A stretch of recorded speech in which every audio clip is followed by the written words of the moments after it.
Stop paying for NDIS leads. Most are shared or contested. If paying for NDIS leads actually solved growth, no provider would be struggling right now. And yet, here we are. I keep having the same quiet conversation with business owners. They don't start angry, they start confused. They say, I paid for the leads. I responded within minutes. I did everything they told me to do. So why does this still feel unstable? And underneath that question is something heavier. It's that slow frustration that builds when effort doesn't translate into momentum. And let me say this clearly. I've had providers come to me saying they were promised 100 leads per month. They paid a $3,000 establishment fee. Then they were locked into a $1,500 per month for a minimum of 3 months. They were told it would fill their pipeline. They were told it would change everything. And then they were either ghosted, or they received no leads, or they received leads that weren't even qualified. People not yet on the NDIS, people outside their geographical area, people requesting services they don't even provide. That's not a growth strategy. That's an expensive lesson. And the part that hurts isn't just the money, it's the hope. Because when you invest that kind of money, you are buying relief, you are buying certainty, you are buying that feeling that something will finally stabilize. So when it doesn't, you don't just lose cash, you lose confidence. You start questioning yourself. Maybe we didn't follow up properly. Maybe our intake team isn't strong enough. Maybe we should have converted better. But often it's not you, it's the structure. And if we don't unpack that structure calmly and clearly, you'll keep pouring money into something that never steadies. Let me explain how most NDIS lead systems actually work. They are generally minimum 3-month models. The first is directory-based. A participant or support coordinator searches. They browse providers. They contact multiple businesses directly. There is no exclusivity. The second is a structured request matching. A participant submits a support request. The platform distributes that request to a limited number of providers, often 3. Not 1, 3. That means the moment you receive it, you are already in a shared pool. The third model is managed advertising. A marketing company runs paid ads and forwards inquiries to you. This may feel exclusive, but participants can still submit inquiries to multiple providers through other channels at the same time. And here's the part that many providers miss. There is often no tightly defined agreement around what qualifies as a lead. Is the person NDIS approved? Are they in your service area? Are they requesting the services you actually deliver? If that is not clearly defined in writing, you are paying for volume, not relevance. And structurally, duplication and competition are built in.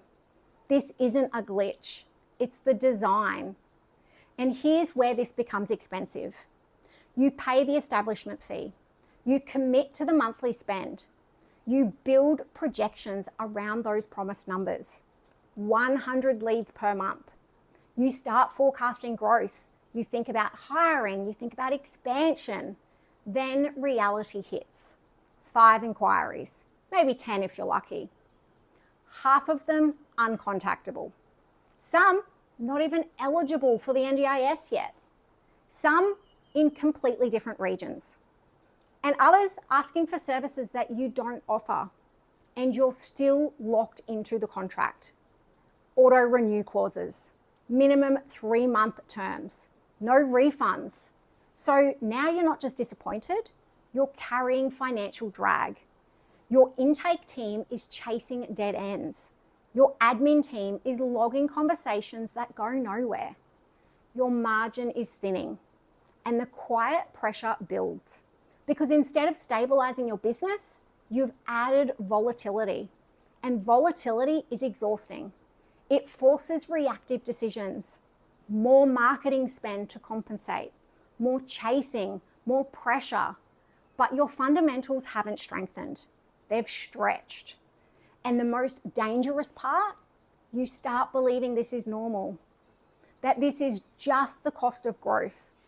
It isn't. It's the cost of misaligned strategy. Here's the shift. Leads are not growth. Qualified, aligned referrals are growth. There is a difference. If someone promises you 100 leads per month, the first question isn't how much. It's defined how. What qualifies? What location? What funding type? What service line? What duplication limit? If those answers aren't clear in writing, you are gambling. And gambling is not leadership. Instead of buying volume, build precision. Instead of outsourcing stability, create it. When referrals come from support coordinators who trust your delivery, allied health professionals who've seen outcomes, participants who recommend you because the service was consistent, there is no race. There is no ghosting. There is no contest dynamic. There is steadiness. Because trust compounds.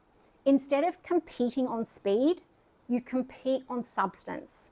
And if you chose to test paid marketing, do it with structure, short pilot agreements, clear lead definitions, defined geography, CRM tracking, cost per acquisition measured, not cost per inquiry celebrated. Protect your margin before you protect your ego. Directories are visibility tools. They are not growth engines. And when that distinction becomes clear, everything changes. This week, I want you to review every marketing contract you have. Ask yourself, is a qualified lead clearly defined in writing? Is exclusivity clear? Is duplication limited? Is there a clean exit clause? If not, renegotiate or pause.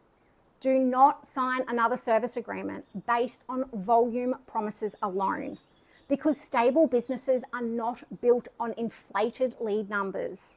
They are built on predictable, aligned referrals. Imagine 12 months from now, your growth is measured. Your intake team is speaking to qualified participants. Your margins are stable. Your energy is focused on service, not chasing. That is possible, but only if you stop buying what sounds impressive and start building what is sustainable. If this helped you see the structure clearly, hit subscribe.